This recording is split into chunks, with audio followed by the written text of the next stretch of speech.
সব রেডি করে নিলাম, এখন বসিয়ে দেবো রান্নায়। দেখো শাপলা, এটা ধুয়ে নুন মাখিয়ে রেখে দেবো, তাহলে জলটা পড়ে যাবে, শাপলা ভাজাটা একদম পুরো মানে ঘন্ট হবে না। আর এই যে চাল কুমড়ো ঘন্ট করব, আর এই যে মাছের ঝোল করব আলু আর টমেটো দিয়ে। এটা এই মাছটা হবে, এই যে একটা আছে কাতলা রুই মাছ, এই যে রুই মাছ করবো আলু টমেটো দিয়ে। আর এই যে আমার জন্য এনেছে একটা ইলিশ মাছ, ছেলে ইলিশ মাছ খায় না, তাই ছেলের জন্য এই যে রুই মাছ, আর আমি খাবো ইলিশ মাছ।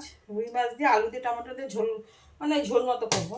আর এই মাছটা কি করবো এখন আমি চিন্তা ভাবনা করিনি, ভাজাও খেতে পারি, আবার সর্ষে বাটা দিয়েও রান্না করতে পারি, সেটা পরের ব্যাপার। আগে এইগুলো রান্না করে নিই, বসিয়ে দেবো এখনই রান্না। আগে চাল কুমড়ো ঘন্টটা বসাবো, কারণ এই শাপলাটা আমার ছেলে খাবে না, তো ছেলের মাছের ঝোল আর শাপলাটা আগে করে নিই, তারপরে এইগুলো আমাদের জন্য পরে করবো।